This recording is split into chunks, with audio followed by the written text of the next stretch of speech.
ETF index mutual funds నేర్చుకుని stock మార్కెట్లో రాణించాలనుకుంటున్నారా? వెంటనే ఈ నెంబర్కి కాల్ చేయండి. నమస్తే, welcome back to Suman TV. Texas లో ఉంటున్న ప్రతి భారతీయుని వెళ్ళగొడతాం. ఫ్లోరిడా రిపబ్లికన్ పార్టీ నాయకుడి వివాదం ఏంటి? మెడికల్ డిపోర్టేషన్, అమెరికాలో ఉంటున్నటువంటి ఎన్ఆర్ఐలకు కొత్త చిక్కు.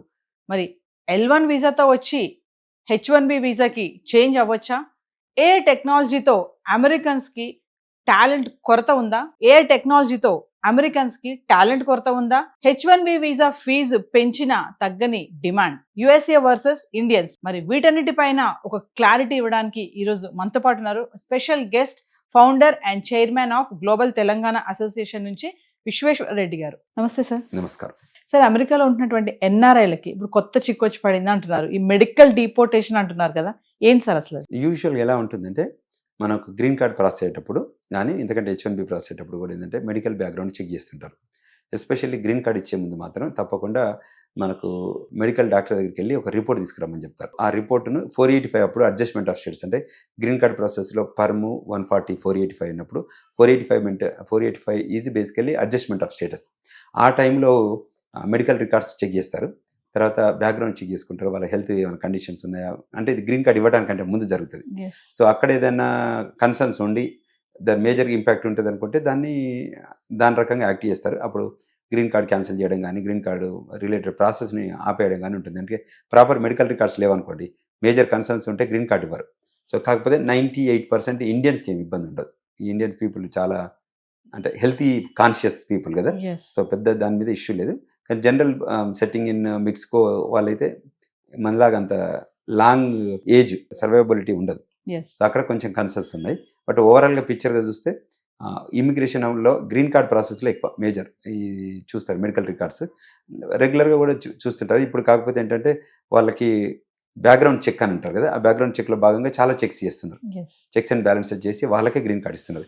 H1B ప్రోగ్రామ్కి అంత సీరియస్నెస్ ఉంటుంది కానీ, బట్ గ్రీన్ కార్డ్ ఇచ్చే ముందు మాత్రం చాలా వెరిఫై చేసుకుంటారు. ఒకసారి గ్రీన్ కార్డ్ ఇచ్చిన తర్వాత మళ్ళీ అంత సీరియస్గా పట్టించుకోరు until and unless you engage in big subject అయితే తప్ప. ఒక ఎన్ఆర్ఐని డిపోర్ట్ చేయాలి అంటే ఏముండాలి సార్? రీజన్స్ ఏముంటాయి? అంటే F1 మీద వచ్చారా, H1 మీద వచ్చారా, గ్రీన్ కార్డ్ మీద వచ్చారా, న్యాచురల్ సిటిజన్షిప్ వచ్చారా, వచ్చాక వాళ్ళు చేస్తున్న వయలేషన్స్ ఏంటి. సో యూజువల్గా ఏంటంటే ఈ CBP ఆఫీసర్స్ కానీ, ఐస్ ఆఫీసర్స్ కానీ వ్యాలిడేట్ చేస్తుంటారు. ఎక్కడన్నా ర్యాండమ్గా వెళ్తే చెక్ చేస్తారు, మీరు ఏంటి, మీ ఇమిగ్రేషన్ స్టేటస్ ఏంటి, మీరు ఏంటంటే వాళ్ళు చెప్పాల్సి వస్తుంది. మీ ఐడి అడుగుతారు, ఐడి చూసుకుపోయి వాళ్ళు కంప్యూటర్లో ఎంటర్ చేస్తే మొత్తం హిస్టరీ వస్తుంది. సో అటువంటిది సిచ్యువేషన్లో కొద్దిగా గైడెన్స్ తీసుకోవాలని మేము విజ్ఞప్తి చేస్తున్నాం, ఎందుకంటే అది ఇంపార్టెంట్ ఇన్ లైఫ్లో, కెరీర్లో. బట్ మేజర్గా ఏంటంటే ఏదైనా ఇన్ఫర్మేషనల్ సేకే, అంతేగాని రియాలిటీ వేరే ఉంటుంది, భిన్నంగా ఉంటుంది. మామూలుగా అంటే ఎన్ఆర్ఐ అంటే ఇంకా సెటిల్ అయిపోయారు, వాళ్ళకి ఎటువంటి ప్రాబ్లమ్స్ ఉండవు, ఇంకా వాళ్ళని ఎవరు టచ్ చేయరు అని అంటా ఉంటారు కదా సార్. మరి ఎన్ఆర్ఐస్ వేరు, పర్మనెంట్ రెసిడెంట్ వేరు, సిటిజన్షిప్ వేరు. అంటే అందులో వేరియస్ పీపుల్. కంట్రీ కొత్తగా వచ్చిన వాళ్ళకి ఒక రకంగా ఉంటుంది ఐడియాలజీ. కంట్రీకి వచ్చాక కొద్ది రోజులకు గ్రీన్ కార్డ్ వస్తుంది, వేరే ఐడియా ఉంటుంది. కంట్రీకి వచ్చాక గ్రీన్ కార్డ్ వచ్చాక సిటిజన్షిప్ అప్లై చేసుకుంటారు, వాళ్ళకి వేరే ఐడియాలజీ ఉంటుంది. సో అందులో ఎక్కడ వాళ్ళు ఫిట్ అవుతారు అన్న దాన్ని బట్టి వాళ్ళు యాక్ట్ చేస్తుంటారు. సో మనం వాళ్ళకే ప్రాపర్ గైడెన్స్ ఇచ్చి, అమ్మ మీరు ఇగో ఈ స్టేటస్లో ఉన్నారు, మీకు ఇంత ఫ్యూచర్ ఉంది అది చెప్తే వాళ్ళు కూడా వింటారు. It's not major in drug dealing, it's not major in human బాడీలో ఇంజురీ, అటువంటివి కావు కదా. సో అది పెద్ద ఇష్యూ కాదు. ట్రంప్ ప్రెజెంట్ తీసుకునే కొన్ని డెసిషన్స్ ఉన్నాయి కదా సార్, ఎప్పటికప్పుడు మారుతూ ఉంటాయి. మరి వాటి వల్ల కూడా వీళ్ళకి ఏమైనా ప్రాబ్లమ్స్ ఉంటాయా ఎన్ఆర్ఐస్కి? యూజువల్గానైతే ఎగ్జిక్యూటివ్ ఆర్డర్స్ తీసుకుంటారు. ఎన్ఆర్ఐస్ స్పెసిఫిక్గా ఇండియన్స్లలో కూడా స్పెసిఫిక్గా తెలంగాణ వాళ్ళకి ఒక మేజర్ వేరే కన్సర్న్స్ ఉంటాయి. సో అవి అడ్రస్ చేస్తుంటారు తప్ప గ్లోబల్ ఇష్యూస్ అని తీసుకొచ్చి హైదరాబాద్లో పెట్టరు. గ్లోబల్ కాన్సులేట్లో, US కాన్సులేట్ ఉంది కదా హైదరాబాద్, దట్ విల్ అడ్రస్ ఇక్కడ ఉన్న eco financial issues, political issues అని అక్కడికి చేరవేస్తుంటుంది ఎప్పటికప్పుడు. So that's the reason. ఇది ఇప్పుడు వీళ్ళ హాస్పిటల్కి వెళ్ళినప్పుడు డీటెయిల్స్ ఇస్తారు కదా సార్, ఏదైతే డీటెయిల్స్ ఉంటాయి, నేమ్ కానీ ఇవన్నీ కూడా డైరెక్ట్ ఐసీకి వెళ్ళిపోతాయి అని చెప్పేసి కూడా అంటున్నారు. అలా కూడా ఈ మెడికల్ డిపోర్టేషన్ చేయొచ్చు దీనివల్ల కూడా అని అంటున్నారు సార్. మరి అంటే యూజువల్గా they have every right to deport, there is no second to it if they validate.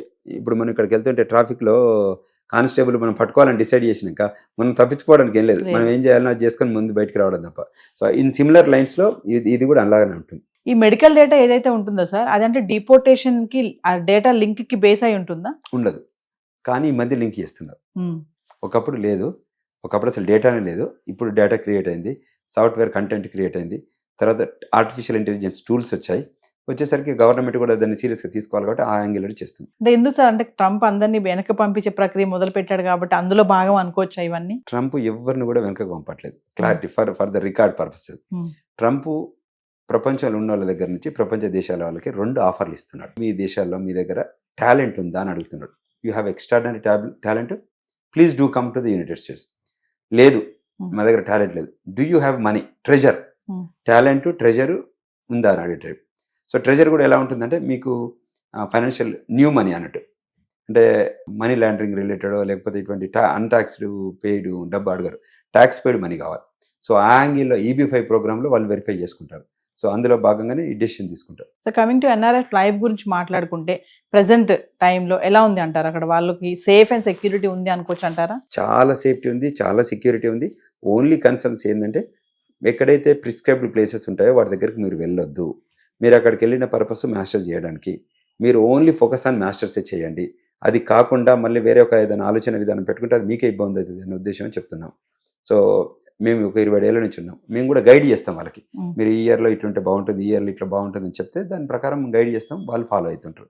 అక్కడక్కడ సమ్ పర్సంటేజ్, ఇప్పుడు because of the large volume of the people some percentage occurrence will be there.